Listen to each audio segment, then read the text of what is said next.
आज simple interest का class 02 है। इसमें हम लोग परसेंटेज का यूज देखेंगे कि परसेंटेज का यूज करके डायरेक्ट कैसे क्वेश्चंस को सॉल्व करते हैं। एक जनरल अप्रोच अभी तक हम लोगों ने पढ़ा कि P into R into T upon 100, वो ऐसा अप्रोच है, वो बेसिक अप्रोच है कि बेसिक फॉर्मूला है जो हर जगह अप्लाई होगा, जहां जहां लगाओगे वहां वहां अप्लाई होगा।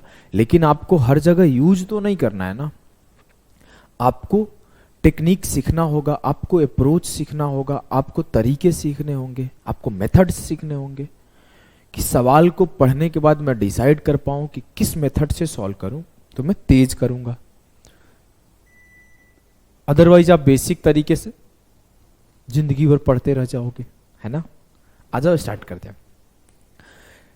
फर्स्ट क्लास में मैंने एक चीज सिखाया था कि अगर मैं बोलूं प्रिंसिपल मेरा कुछ भी है, मान लो XYZ कुछ भी है, मेरे को पता नहीं है, मेरा रेट अगर मैं बोलूं 10% है और टाइम अगर मैं बोलूं 3 इयर्स है, मेरा इंटरेस्ट, मेरा अमाउंट क्या होगा। तो मैं इसको लिखने सिखाया था कि जो मेरा इंटरेस्ट होगा वो होगा 10 इंटू 3 30%, जो मेरा प्रिंसिपल होगा वो खुद में 100% होता है, और जो मेरा अमाउंट होगा 100 प्लस 30 130% होगा। ये चीजें सिखाया था ना, बेसिक से प्रूफ करके भी सिखाया था कि प्रिंसिपल का R इंटू टी परसेंट जो होता है वही होता है आपका इंटरेस्ट। तो R जो है वो 10 है और जो T है वो 3 है मेरे भाई, तो प्रिंसिपल का 30% जो होगा वो इंटरेस्ट होगा। कोई कंफ्यूजन नहीं है बिल्कुल भी। चलो एक एग्जांपल सॉल्व करो। मैं बोलूं कि प्रिंसिपल मेरा 10,000 है, चलो ठीक है लिख लेता हूं 10,000। रेट मेरा 20% है, टाइम मेरा 4 ईयर है, तो इंटरेस्ट क्या आएगा, अमाउंट क्या आएगा। बहुत सिंपल है सर। कैसे सिंपल है, जो 20 इंटू 4 80% आएगा, किसका 80%, इसका, वो मेरा इंटरेस्ट आएगा। ठीक है, हाँ सर। जो मेरा इसका 180% आएगा वो आएगा अमाउंट। जी हाँ बिल्कुल, कोई दुख, कोई तकलीफ, कोई कष्ट नहीं है। तो सिंपली मैं 10,000 का 80% निकाला तो 8,000 आया। तो ये मेरा 8,000 जो है ना वो इंटरेस्ट है। और अगर मैं 10,000 का सीधा 180% निकालता तो ये मेरा 18,000 आता, जो कि मिश्र धन या फिर अमाउंट होता। क्लियर है? जी सर एकदम क्लियर है।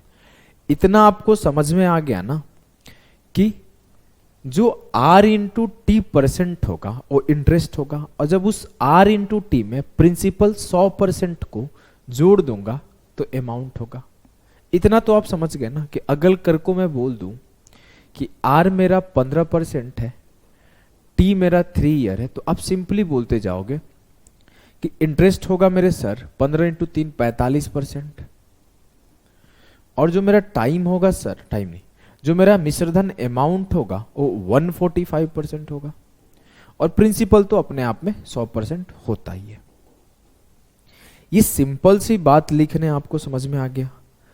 कल को अगर मैं बोल दूं कि रेट मेरा 7.5% है और टाइम मेरा 6 इयर्स है, तो आप बोलोगे 7.5 इंटू 6 45% सर इंटरेस्ट होगा, 100% सर प्रिंसिपल होगा, और जो अमाउंट होगा सर वो 100 प्लस 45 145% होगा।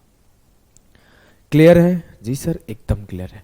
तो आगे बढ़ते हैं नेक्स्ट पार्ट पे, सीधे क्वेश्चंस पे, क्योंकि हम लोग क्वेश्चंस को तो धुआं धुआं उड़ा देते हैं, हम लोग क्वेश्चन में समय ही नहीं लेते, बस कॉन्सेप्ट समझते हैं, उसके बाद क्वेश्चन कोई भी हो आग लगा देते हैं, आग। देखो सवाल है, सॉल्व करो। बोला है person lent certain sum of money at the annual rate of 7% on simple interest and the interest received in 11 years is Rs 920 less than the sum lent. What is the sum lent? एक व्यक्ति ने 7% की वार्षिक दर पर साधारण ब्याज पर एक निश्चित धनराशि उधार दी, प्रिंसिपल नहीं पता है कितना दिया है, और 11 वर्षों में प्राप्त ब्याज रुपए उधार दी गई राशि से 920 रुपए कम है। उधार दी गई राशि क्या है? वो सब हमको कुछ समझ में नहीं आता यार, मेरे को सवाल वाल समझ में नहीं आया, सीधा बात करो यार, कैसे करेंगे?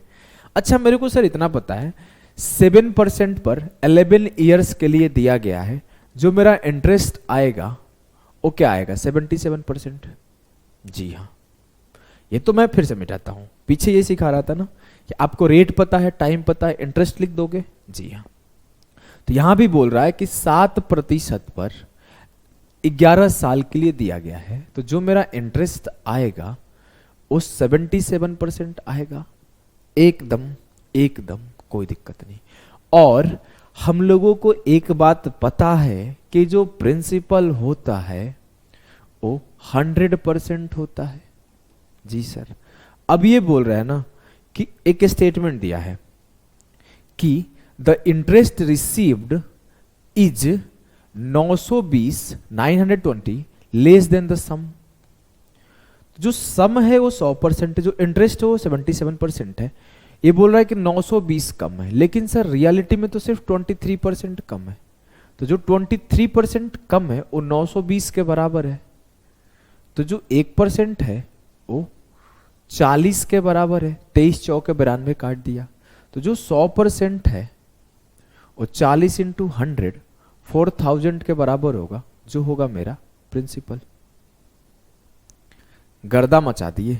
इस चीज को आप भर्बली कर सकते थे कि 11 से 77, 100 से 77 गया 23, 23 बराबर 9 120, 1 बराबर 40, 100 बराबर 4000। इसको आप मन ही मन कर सकते थे कि 23 बराबर 920, तो 100 बराबर 4000। मजा आया? एकदम बहुत मजा आया।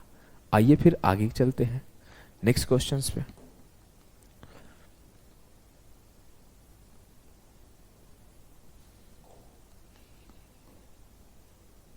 The simple interest on a certain sum for 3 years at 14% per annum। रुक जाओ। बोला है एक निश्चित राशि पर 3 वर्षों के लिए 14% प्रतिवर्ष के दर से साधारण ब्याज कितना होगा? मन में सोच लो। 14 गुणे 3 42%। ठीक है, लिखता नहीं हूं अभी, रोक लेता हूं। फिर बोला है is RS 4200 less than the simple interest on the same sum for 5 years at the same rate. दो कहानी बोला है, एक बोला है 3 साल के लिए 14% के हिसाब से, तो 14 तिया 42% का ब्याज आएगा। और फिर बोल रहा है कि उतने ही रुपए पर उतने ही प्रिंसिपल पर, प्रिंसिपल चेंज नहीं है, प्रिंसिपल सेम है, सेम प्रिंसिपल पर 5 साल के लिए सेम रेट पर, तो रेट क्या है? 14%। आपसे बोला है कि पहले 3 साल के लिए 14% प्रतिवर्ष के दर से साधारण ब्याज, और समान रेट पर 5 वर्ष के लिए साधारण ब्याज। समान रेट पर 5% के लिए कितना होगा? 14 गुणे 5 70 से 4200 कम है।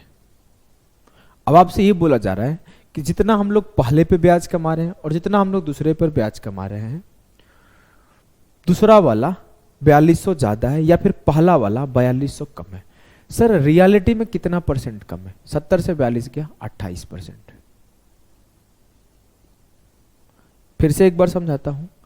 बोला गया 14% को पहले 3 साल के लिए दे दिया, 14% को फिर 5 साल के लिए दे दिया, तो जो 5 साल के लिए जब दिया गया था ना, उससे 4200 कम है 3%, 3 साल वाला, तो मैं वही 70 माइनस 42 28 कर दिया। आप यहां और भी तेज कर सकते थे कि 5 से 3 गया 2, 2 साल का डिफरेंस है, 14 साल पे 14 दूना 28% का चेंज आएगा। मैं कुछ भी अलग कर रहा हूं क्या? मैं तो सिर्फ टाइम इंटू रेट कर रहा हूं, टाइम इंटू रेट, दोनों के बीच का डिफरेंस 28%। अब ये बोल रहा है कि 28% कम है, लेकिन सर नहीं 4200 कम है, तो 28% बराबर है 4200 के। तो 14 दूना 28, 14 तिया 42, 2% बराबर है 300 के, 1% बराबर है 150 के, तो 100% बराबर होगा 15,000। 100% जो होता है वो प्रिंसिपल होता है, और इजीली आपका आंसर आ गया। क्लियर? जी सर। नेक्स्ट क्वेश्चन को देखें। अरे एकदम धुआं धुआं तरीके से देखें। क्या बोला है? एक्स और Y sum of money, equal sum of money is lent to X and Y. X Y को क्रमशः 4 वर्ष और 5 वर्ष की अवधि के लिए 7.5% प्रति वर्ष के दर से समान राशि उधार दी गई। Equal sum of money is lent to X and Y at 7.5% per annum for a period of 4 years and 5 years. If the difference in interest paid by them was 150, एक को 7.5% पर 4 साल के लिए मिला है, एक को 7.5% पर 5 साल के लिए मिला है। यही हुआ है ना? हाँ, सेम प्रिंसिपल पी है। अच्छा, पहला कितना का ब्याज उठाया होगा? पहला ब्याज उठाया होगा, एक ब्याज उठाया होगा 7.5% इंटू 5, और एक जो ब्याज उठाया होगा 7.5% इंटू 4। 7.5% इंटू 5 कितना हुआ? 5 7 35, 5 5 5 7 35, 5 7 5 5 25, तो 37.5 हो गया। और ये 5 इंटू 7.5 30 हो गया। तो 37.5 माइनस 30, 7.5% का डिफरेंस हुआ। लेकिन ये बोल रहा है नहीं नहीं 150 का डिफरेंस है। आप ये 7.5% का डिफरेंस ऐसे भी लिख सकते थे कि 7.5 कॉमन कर दिया, 5 से 4 गया 1। आपको दोनों तरीके से समझ में आना चाहिए, जरूरी नहीं कि ऐसे लिखना है या फिर वैसे लिखना है। सिंपल सा कैलकुलेशन है। आप ये कैलकुलेशन से मैं बच गया, वहां कैलकुलेशन में कर दिया था इतना, लेकिन मुझे पता चल गया कि जो दोनों के बीच का डिफरेंस है वो 7.5% का आया। लेकिन ये बोल रहे हैं कि नहीं, दोनों के बीच का जो डिफरेंस है ना वो 150 रुपए है। बोला कि the difference in interest paid by them was 150। 7.5% बराबर है 150 के, 1% बराबर है 7.5 दूना 15, तो 100% बराबर है 20 पे 2 0, 2000। प्रिंसिपल जो होगा 2000 होगा। क्लियर है? जी सर, एकदम क्लियर है। कहीं भी कोई कंफ्यूजन? नो सर, किसी तरीके का नहीं है। नेक्स्ट सवाल को देखें। देखो, बोला गया है कि, करने का कोशिश करो, if the simple interest on a certain sum of money borrowed for 4 years at 9.5% per annum exceeds the simple interest on the same sum for 3 years at 12.5% per annum by 225। यदि 4 साल के लिए 9.5% प्रति वर्ष के दर से, तो 4 इंटू 9.5 38%।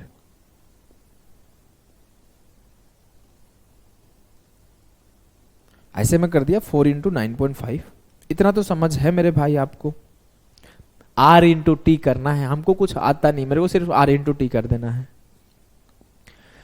9.5 प्रतिवर्ष, 9.5% प्रतिवर्ष दर से उधार ली गई 4 साल के लिए इतना।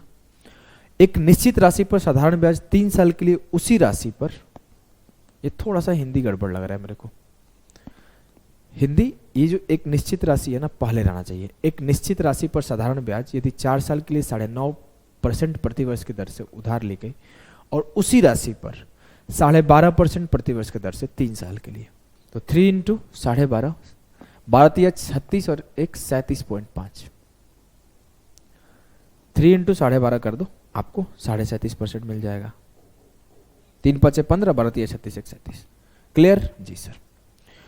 अब मेरे को पता चला कि एक जगह उसे 38% इंटरेस्ट मिल रहा है, एक जगह उसे 37.5% मिल रहा है, प्रिंसिपल सेम है, प्रिंसिपल सेम है।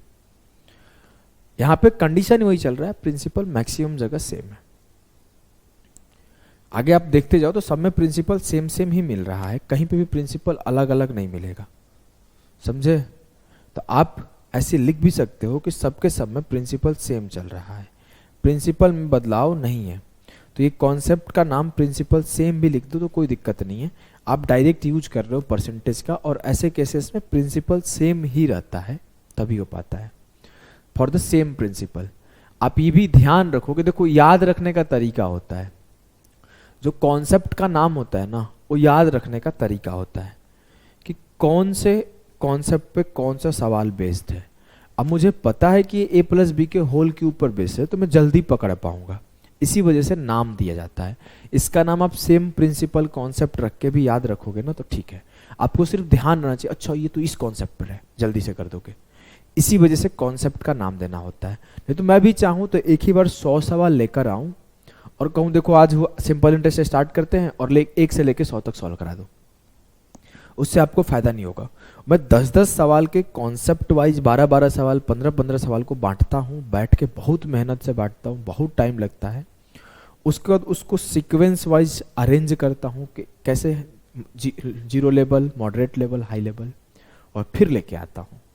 तो मैं तो इसी वजह से ऐसा करता हूँ कि आपको एक बार पढ़ो तो आपको याद हो जाए, दोबारा आपको टेंशन ना हो। एक बार आप नोट्स बनाओ तो कभी किसी का और पढ़ने की जरूरत ना पड़े, इस वजह से ऐसा करता हूँ। अब आप इसको नाम सेम प्रिंसिपल भी दे सकते हो।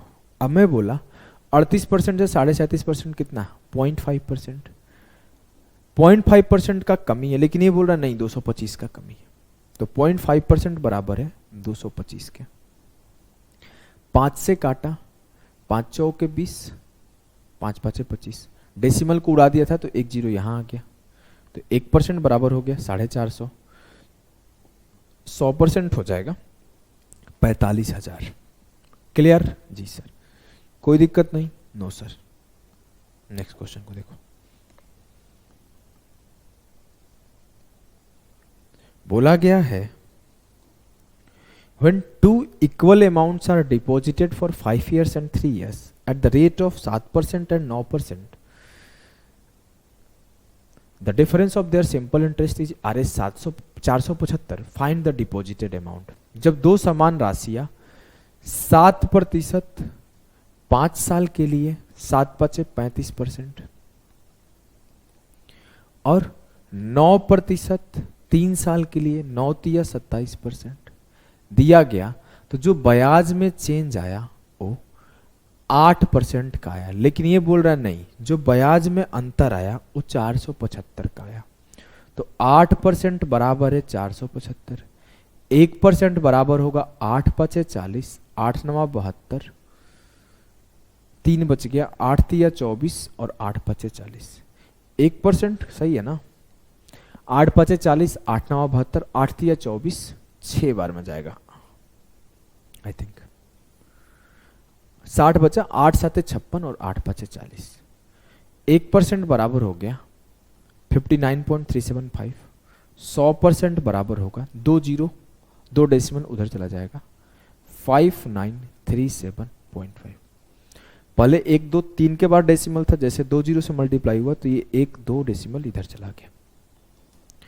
ठीक है, option B will be the सही आंसर। इस सवाल को करो।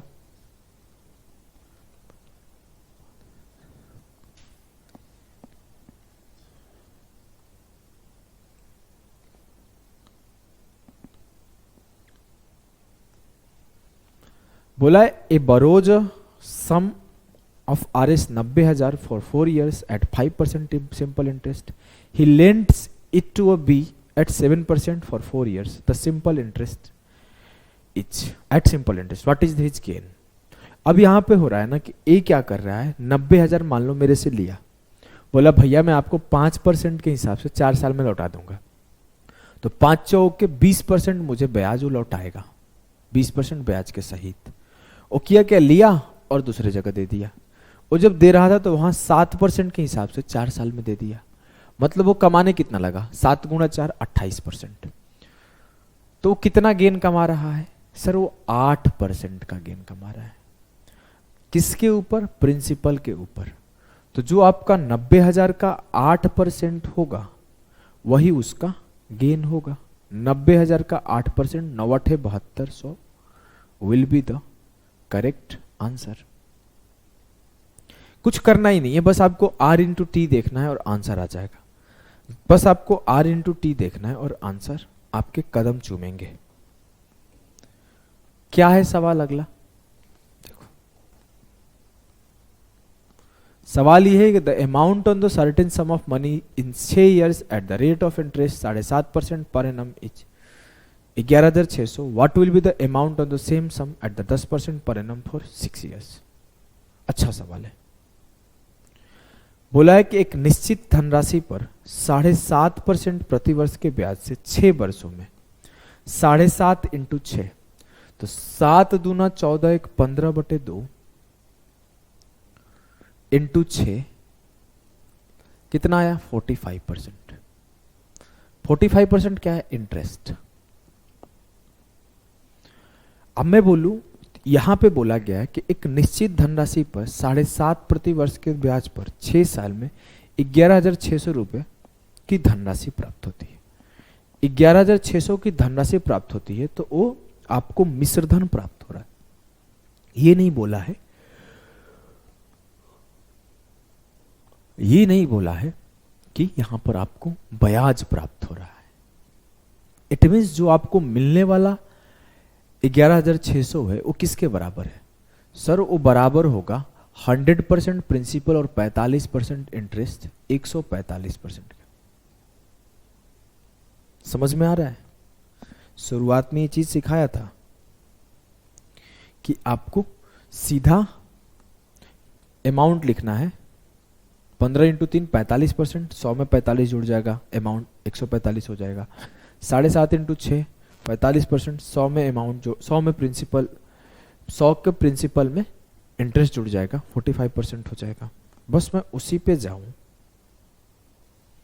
और ये काम बोलूं कि 7.5% 6 साल के लिए 45% का इंटरेस्ट देता है, तो 100 में 45 जोड़ दूंगा, 145% मुझे मिल रहा है। अब बोला है कि उसका what will be the amount, क्या अमाउंट होगा सेम सम पर जब उसे 10% पर एनम पर 6 साल के लिए दिया जाएगा।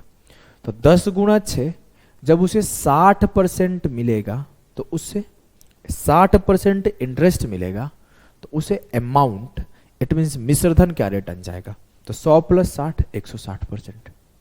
तो मैं आसान भाषा में बोलूंगा कि मुझे वो 145% का वैल्यू देके 160% का वैल्यू पूछ लिया। काटा कुटी करते हैं, 29 × 5 = 145, 29 × 4 = 116, 5% बराबर 400, 1% बराबर 80, 160% मतलब 80 × 160, 16 × 8 = 128, 12,800 will be the correct answer. Clear है जी सर, एकदम क्लियर है, कहीं भी कोई भी किसी भी प्रकार का कंफ्यूजन नहीं है। तो आइए अगले सवाल पे चलते हैं। बोला है कि a certain sum of certain sum amounts to 12,096 at 8% per annum in 5 साई 1/2 years at SI. What will be the simple interest on the same sum at 10% per annum in 8 years? 8% प्रति वर्ष के दर से 5.5 साल में 8 × 5.5 करो, 5 दूना 10, 1 11/2, कितना आया 44%। तो ये बोल रहा है कि उसे 44% का इंटरेस्ट मिलता है, लेकिन a certain sum amounts to 12,096, एक निश्चित राशि साधारण ब्याज पर 12,096 होती है, मतलब वो मिश्रधन हो जा रहा है, मतलब वो अमाउंट हो जा रहा है, वो एक सर्टेन अमाउंट में कन्वर्ट हो रहा है। इट मीन्स जो आपको वैल्यू गिवन है वो 100 प्लस 44 144% की वैल्यू गिवन है, जो बराबर है 12,096 के। जी हाँ, अब आपसे बोला गया what will be the simple interest on the same sum. आपका उसी सम पर ब्याज क्या होगा जब रेट 10% हो और टाइम 8 साल हो। 10 8 है 80% ब्याज होगा। इस बार ये नहीं पूछा है कि अमाउंट क्या होगा, इस बार सीधे पूछा है कि ब्याज क्या होगा। तो ब्याज सर 80% होगा। तो 144% का वैल्यू पता है, 80% निकाल लो।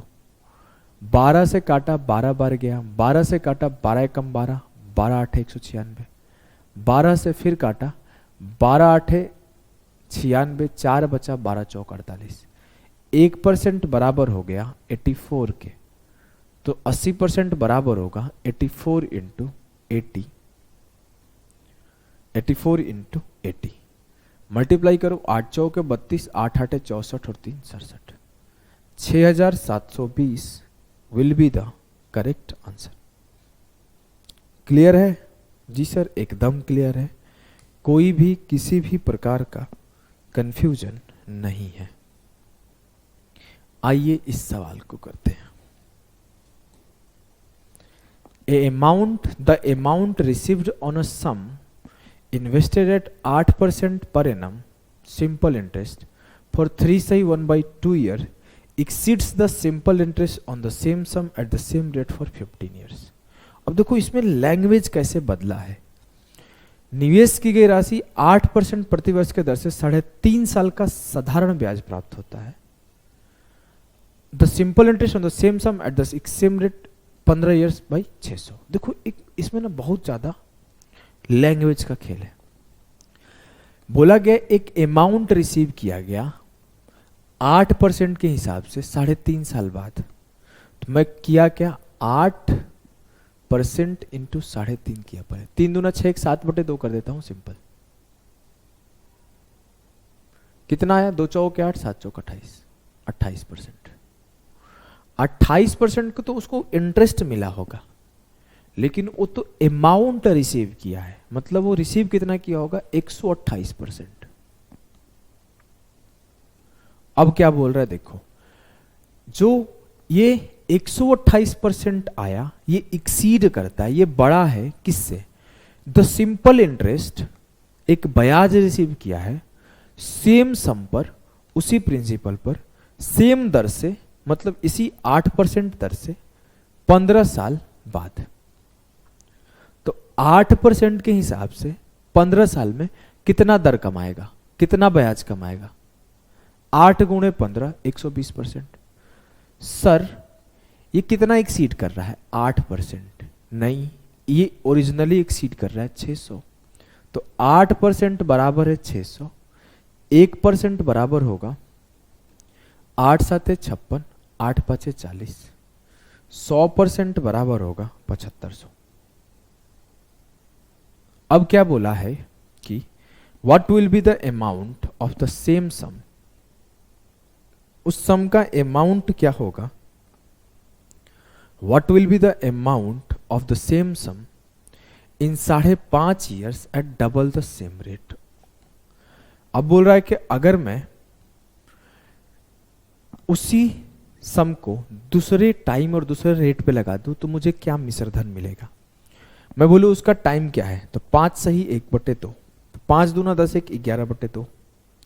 रेट क्या है, तो डबल द सेम रेट, तो 8% के 2 गुना कर दो, 8 दूना 16, 2 से काटा 11 8 88% मिलेगा।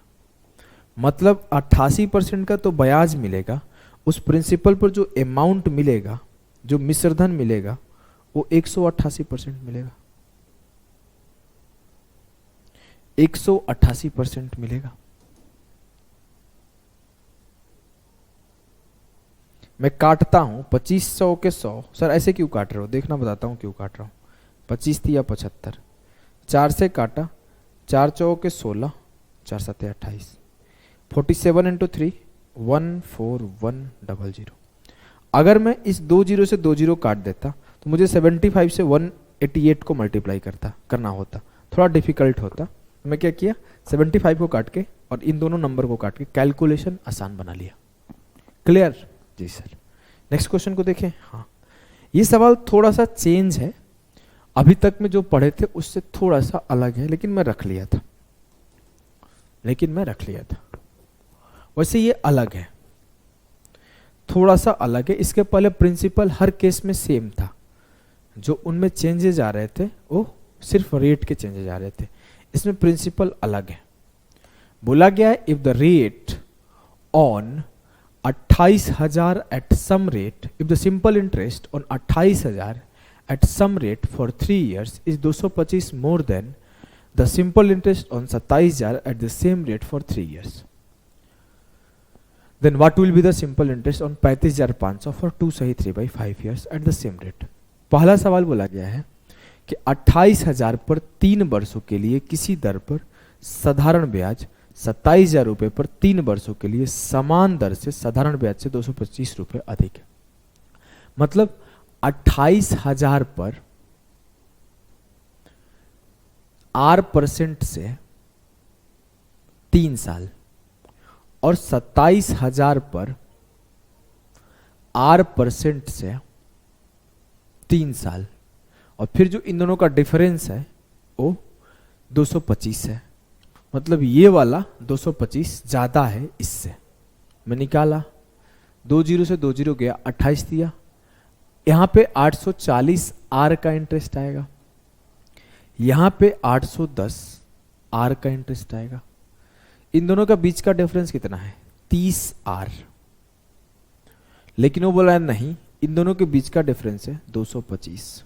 ठीक है, बराबर कर दिया। 3 से काटा, 3 7 21, 3 5 15।